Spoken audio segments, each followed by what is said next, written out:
Good afternoon, New Row, and welcome to Gale Zone. Alongside my co-host Chris Solaro, I'm Cam Woolley. We're bringing you up to speed in sports around Iona, New York, and the nation.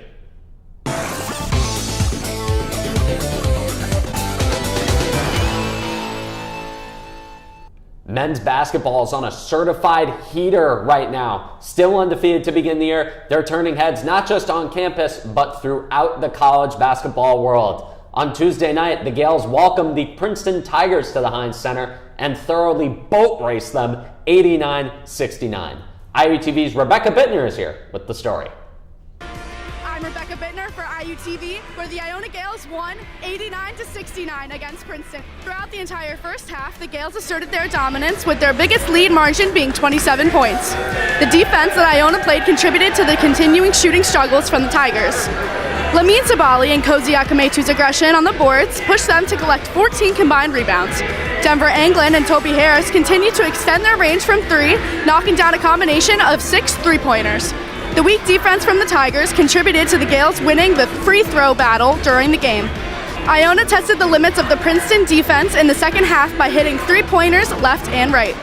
I asked head coach Dan Giroux if the undefeated team has reached their full potential. No, room to go.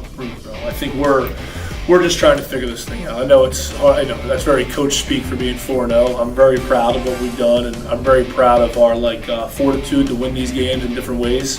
I think for me though, the room to grow is like the different lineups, the different versions of us. We're continuing to figure those out as we play in all these different environments, and it goes back to the Man in the Arena quote. We're going to play in a different arena, a different idea, a different game. Like, what type of men are we going to be when we're in there and we're with each other? Are we together? Are we understanding the versatility? Are we understanding the big picture?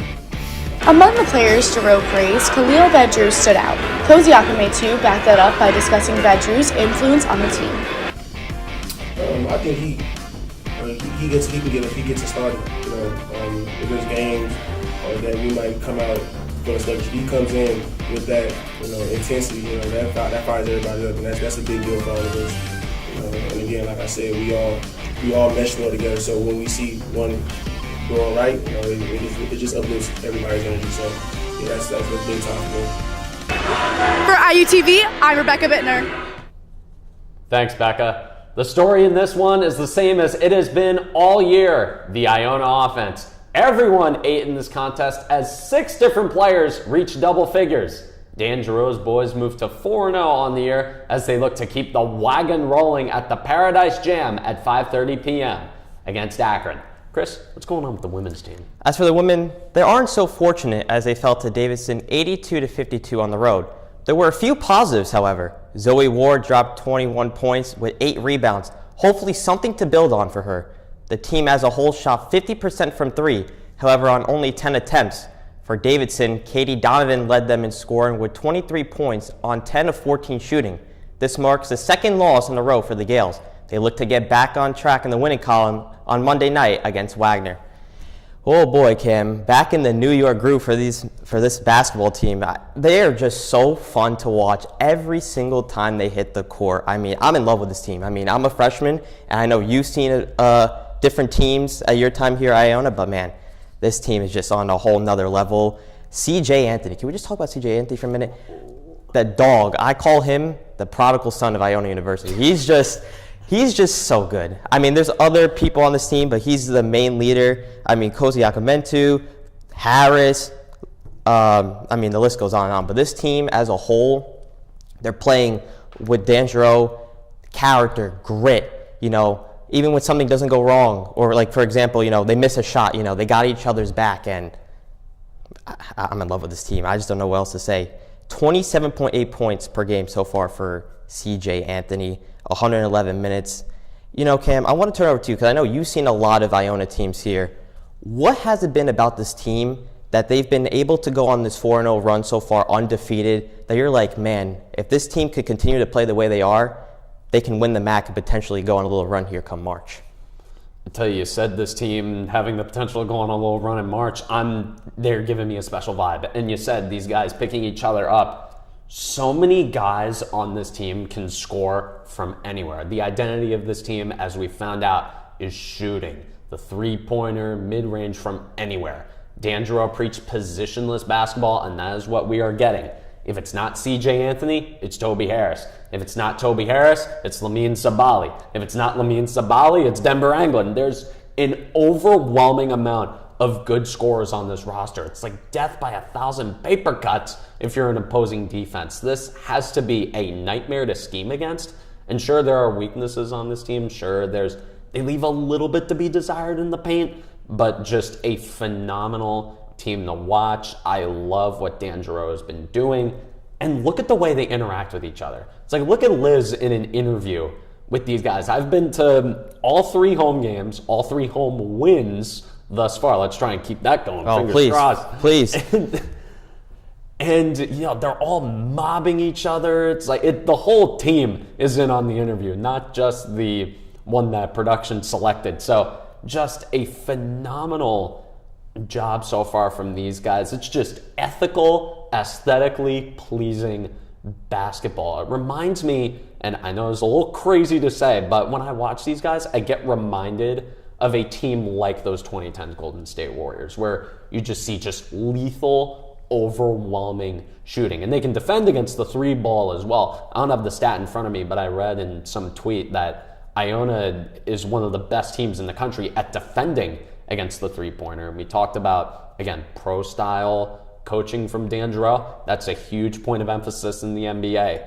3-pointers and defending against it. It's basic math, analytics, whatever you want to call it. It's working for these guys. And I know they're a 12.5-point underdog tonight against Akron, but I believe in these guys. They haven't given me any reason to not believe, and I'm going to have so much fun covering these guys. And I know we haven't started MAC play yet, and that's really the meat and potatoes of the season, what we really care about. But I'm just, again, I'm in love with these guys, and I want to follow them. This team is a family.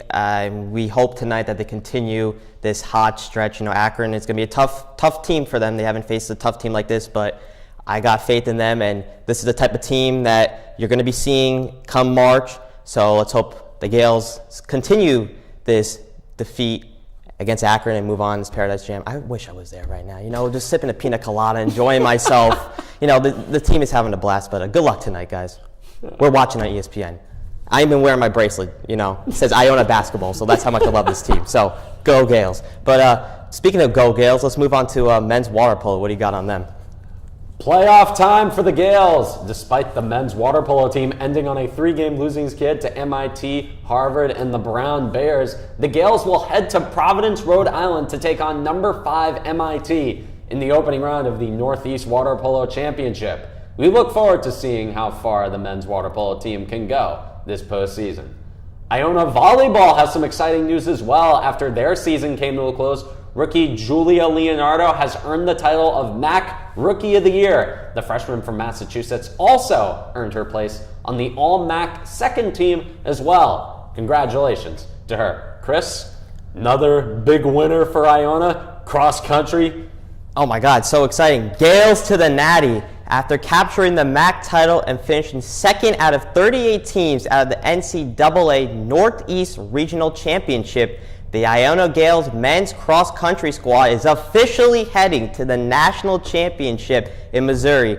The race goes off tomorrow morning at 11:10 a.m., and you can catch all the action live on ESPN+. Let's go Gales, bring it home. It's a good time to be a Gale right now. We got the basketball, cross-country. It's a vibe. And we're going to move it now on to the pro sports, Cam, and fortunately got to talk about the Giants. Another loss. Man. But what do you got on them, Cam? Great. Another week, another loss for the New York Football Giants. The Green Bay Packers came into MetLife Stadium for a glorified bye week and beat the Giants 27-20. Jordan Love threw a pair of touchdowns, including one late to Christian Watson that ended up giving Green Bay the win. Oddly enough, the Giants outgained Green Bay in total yardage, 336 to 296. But 2 Giant turnovers were the major difference, as this team only ever finds ways to lose. The nail in the coffin was a patented Jameis Winston interception on a route where the ever-useless Jalen Hyatt stopped for seemingly no reason.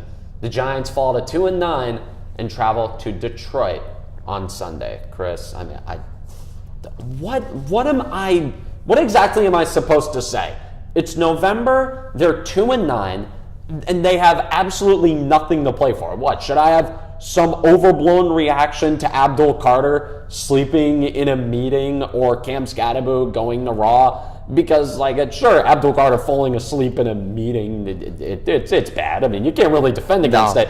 But what useful information is Shane Bowen exactly giving that defense that gives a guy like Abdul Carter the reason to stay up? And with Cam Scadaboo, as far as I'm concerned, he can do whatever he wants. I could care less what he does off the field. He's streaming on Twitch and with all these YouTubers and everything. Got into a fight at Madison Square Garden with some WWE wrestlers. He's living life right now.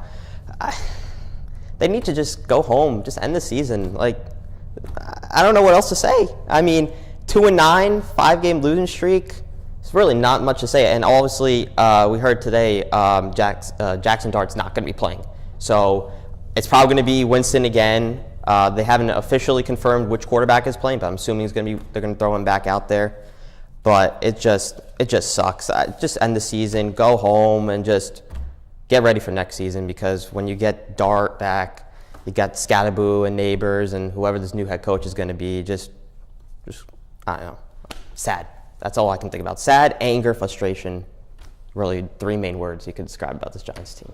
I mean, the only thing I guess you can play for is draft positioning, but when you're not really tanking for a quarterback, you can kind of just watch the games and not really care. If they win, cool. If they lose, then yay, I guess the draft pick gets a little higher. Yeah. The one big positive about getting that top draft pick, though, would be trading back for a quarterback-needy team. You know who's a quarterback-needy team? The New York Jets. And I proposed this trade on WIUR on Monday, on my show, Woolly Mammoth Mondays, every Monday at 11 a.m. Check it out. And I proposed this trade between the Giants and Jets. And of course, it's New York. We're going to talk about the Giants and Jets a lot. But I want the Giants to trade the Jets the 2nd overall pick. That's where they're at right now. As according to Tankathon, the Giants have the 2nd overall pick. I want them to give the Jets number 2, trade back to one of their later picks, like in the 20s, so the Jets keep whatever top 10 pick they have in exchange for Garrett Wilson. How do we feel about that? Oh, I like that. I like that a lot. Man, maybe you should be the GM for the Giants and get Mr. Joe out of there. Cam Woolley, ladies and gentlemen, he's going to come out now and be the new GM for the Giants. How about that? You don't want to be the GM for the Giants for one day? Maybe turn the whole franchise upside down and get them in the winning column? Well, a lot of people wouldn't be employed, that's for sure, if they put me in charge of things up there. But hey, Dave, here's a stat with the Giants. Deonte Banks, when targeted, is allowing a 155.2 passer rating. For context, a perfect passer rating is 158.3. So yeah, great job there, Tay Banks. Yeah, Banks real open on Sundays. Oh man, I don't know. I mean, woohoo, Giants, congratulations. But we're going to turn over to hockey now. And Cam, what do you got on the New York Rangers? The New York Rangers have had their hot streak cooled off by 3 straight losses. In Vegas against the Golden Knights, goals by Braden Bowman and Ben Hutton, his first of the year, put Vegas up 2-0 in the first. Brodzinski brought the Blue Shirts within 1 at the second intermission, but Shea Theodore effectively put the game away with a tally in the third. Vincent Trocheck would bring it back within 1 late, but it wouldn't be enough. And for the Rangers, 3 losses in a row. Again, I ask, what are you? What on earth are you? Because, I don't know, all the metrics with this team say that they should be good. They're 7th in expected goals percentage at 5-on-5. You have Igor Shesterkin. You should be really good, but for some reason you just aren't. And I know it's only November and hockey. It takes a really, really, really long time for things to materialize. And I still think this team has it in them just by looking at the metrics. I'm a big analytics guy, and the analytics say that the Rangers are due for more positive regression. Again, they just lost 3 games in a row, and the Colorado Avalanche, I mean, you want to talk about that team's going to run away with the President's Trophy. With all the parity in the league, they're the only team that's really head and shoulders above everyone else.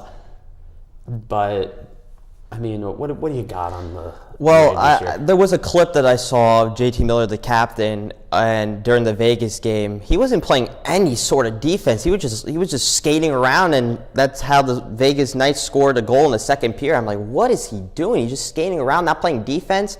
But I mean, going to the Colorado for a second, I mean, 4 goals per game at home and only allowing 2 goals per game.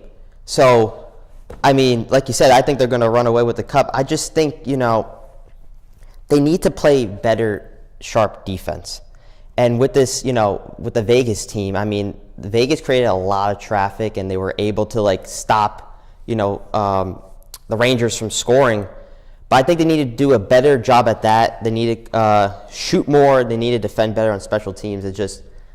I'm just mad when I saw that clip of JT Miller. I just don't know what he was doing. But I'm not the coach. So I mean, hopefully he'll talk and say, listen, you can't just skate around and just look at the stands. You got to play some better defense. But like you said, it's November. Hockey takes time. I do think the Rangers, I do think they're going to be a playoff team again. They missed the playoffs a couple of times, but I think, give it some time, and I think the Rangers, I'm sure they're going to be fine. I think they'll be fine. JT Miller, the captain, by the way. JT Miller. Yeah, the captain. I'm not a Ranger fan. I'm a Devils fan. I like hearing bad things about JT Miller because it makes him look bad. But if the Rangers are gonna go anywhere deep, he's gotta at least start trying.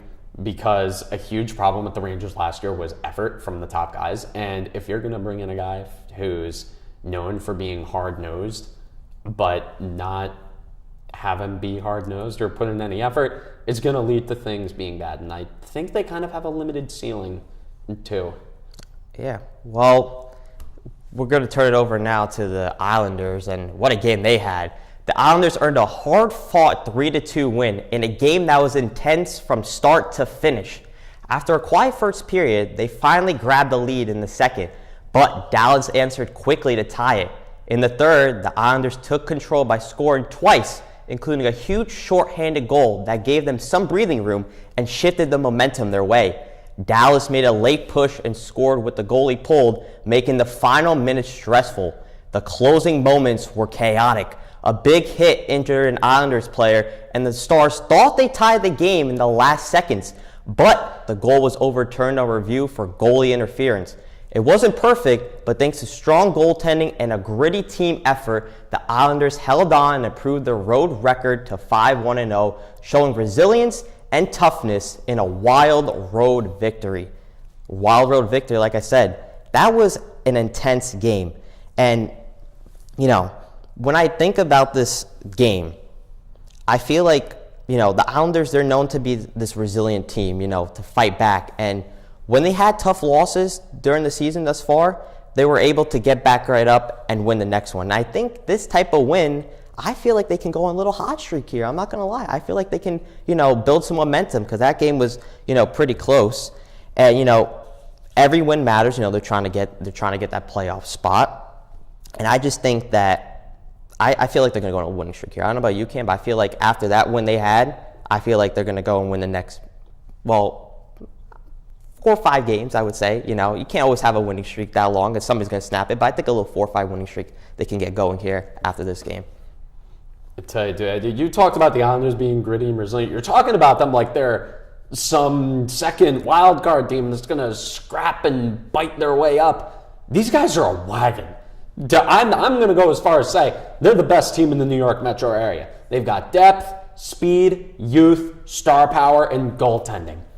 Matthew Schaefer, he's completely transformed this team, but not only him, even though he's the one everybody likes to talk about. Emil Heineman was brought in. He's all of a sudden a middle six goal scorer. You got guys like Matt Barzal, Kyle Palmieri, Anders Lee, Bo Horvat, who's just been on fire to start the year. And Ilya Sorokin, I know he's had his problems the last couple of years, but he's really bounced back big time. And when he's good, everything else on that team just happens to fall into place. And I'm loving what I'm seeing for them. They got, again, Kyle Palmieri. There's just so many guys on this team who can score. This is not an Islanders team that I'm used to. Even when they were winning under Barry Trotz, the identity was defense and kind of wearing the opponent down. Now, this is just a flat-out good hockey team. From a talent level, these guys are just really, really, really good. And speaking of players who are coming up through the pipeline, dude, Cal Ritchie, who was brought in the Brock Nelson trade. So the New York Islanders, I think they're going to be a problem. And lock it in right now, the New York Islanders are going to the Stanley Cup playoffs, and I think they're going to win a series, or at least I think they have a really good chance to do it. I think so too, and you heard it here. And the future is looking bright for the New York Islanders. Well, Cam, let's turn it over to your New Jersey Devils, and what do you got on them? Oh boy, he doesn't look too happy, guys. The Devils got annihilated by the Tampa Bay Lightning 5-1 at Amalie Arena on Tuesday night. The headlining act, Jake Gensel's hat trick, the 8th of his career. New Jersey was overwhelmed from the start as Jacob Markstrom let in 2 goals in the opening frame from Nikita Kucherov and the aforementioned Jake Guentzel. He would make it 3-0 early in the second, effectively putting the game out of reach. Nico Hischier would get one back before Tampa hung another pair. Reality starting to set in for an injured Devils team, missing many key contributors, with more falling by the day, especially after losing 1-0 in Sunrise to the Florida Panthers last night. Now, Chris, I have this thing with notes about the Devils. Wow. Here's what I got for him. Here's what I got about this team. I saw a bunch of posts on Instagram this morning about 3 years ago today. The New Jersey Devils won their 13th straight game, part of an iconic winning streak that sort of signified the Devils arriving as a cup contender and arriving as one of the real serious players in the NHL. And that year they won 52 games. They won a series against the New York Rangers, lost in the second round, but the statement was that the New Jersey Devils were a bona fide cup contender and were here to stay as a serious threat in the NHL for many years to come. And the question I'm asking here is, for what? What was that year for? Because the last 3 years, I've heard nothing but excuses, and I've seen nothing but mediocre performances and just sorry hockey. This team doesn't give me the vibe of a team that can win a Stanley Cup. This team doesn't give me the vibe of a team that should be taken seriously. Jack Hughes is out for 2 months. I know it was a freak accident. I know he slipped on a piece of broken glass at a team dinner, and I'm aware the injury could have been way worse. He could have lacerated a nerve or something, which, that's fitting considering his career. But look at the way they're playing. They're getting dominated. The players who were supposed to be key contributors are not contributing. Timo Meier got given an $8.8 million a year contract, and he's barely even noticeable. These are moments where guys like Timo Meier are supposed to step up in the absence of a player like Jack Hughes. Timo Meier was brought in to be the missing piece on a cup team, and instead he's just been another guy. Sure, he gets 50 points a year. Sure, he'll have that 1 month a year where he takes over the whole game, but the rest of the year he's useless and he's invisible. Nico Hischier, need to see more out of you. Selke contender, you're supposed to be one of the guys. You're not right now. Jesper Bratt, best player in the NHL with the Bratt Pack. Yeah, you're not doing anything either. And for the rest of the guys, none of them even warrant a mention. And that includes you too, Luke. $9 million a year, getting burnt on defense every game. Just brilliant stuff. Oh yeah, and Jacob Markstrom is in the running for worst contract in the league. There are at least $25 million on this roster right now that are getting paid per year to be utterly useless black holes. Chris, you got anything to add? I think you did a great job, Cam. I got nothing really. You just put your heart out there for the team. Well, I will say about the Tampa game, I felt like, man, I'm sorry, but I just loved your Reds so much that I totally forgot what I was gonna say. Yeah, I have literally notes right here that I'm just like. Anyway, Tampa, they scored early. They put the Devils in a tough spot. Your guys' schedule, it gets rougher. I'm not gonna lie, but Devils are the Devils. And should we just turn it over to basketball? Yeah. Let's turn it over to basketball. Let's turn it over to the other basketball team in this area. Let's talk about the Knicks. The Knicks dropped a tough one to Miami before bouncing back with a gritty road win in Dallas. Against the Heat, New York nearly erased a late 10-point deficit sparked by Deuce McBride's 25 points, Mikal Bridges' 23, and a huge 22-point, 16-rebound night from Karl Anthony Towns.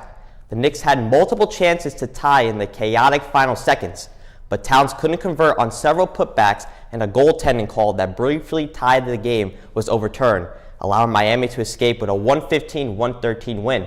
2 nights later, Brunson returned and delivered 28 points, including the late free throw that sealed a 113-111 win over the Mavericks. Landry Shamet hit 2 huge threes in the final minute and drew a clutch charge with 0.7 seconds left to erase Dallas' last-second basket, with Towns putting up 18 points and 14 rebounds and Hart delivering a 16-point, 10-rebound boost. The Knicks battled through shaky free throws and a rough start from deep to finally grab their first road victory in 5 outings. When we were talking about last week, Cam, with this team, we were saying, okay, well, how are they going to respond with Brunson being out? And you look at the numbers, and they had Brunson and Anunoby out. The Knicks struggled with bench scoring. They were outscored 43-28 with the Heat's reserve. And then when Brunson came back, Brunson does what Brunson does and then just goes off. But I mean, it's weird because without seeing Brunson on the floor, everybody's like, okay, how is this team going to respond? I felt like it kind of put pressure on the team because you don't have that guy on the floor that's going to score all the time. But then you turn it over to Dallas, and that Dallas game, that was a crazy run. Landry Shamet, the hero in that game. And what's crazy about that was the first road win in 5 tries. So that just shows you something.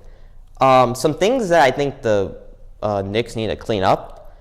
Some of the numbers here in the Mavericks game, shooting just 12 of 48 and going 3 for 22 in the first half. The free throw shooting was a major issue, 19 of 35 and missed 5 straight in the final minute before Brunson made that play. I think if they can clean up those things, I feel like they're going to be fine. I think the Knicks are going to be totally fine.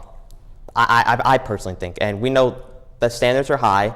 They want to be in the finals and win it all. But Mike Brown, so far, he's done an amazing job, I think, with the bench and with everything, rotating players out. I think he's done an amazing job. Let's be so for real. Do we think this team has any chance of beating the Oklahoma City Thunder? No. Let's be real. Yeah, no. Let's. I want to pump the brakes on the Knicks having any chance to win the NBA Finals right now because that Thunder team is just so ridiculous.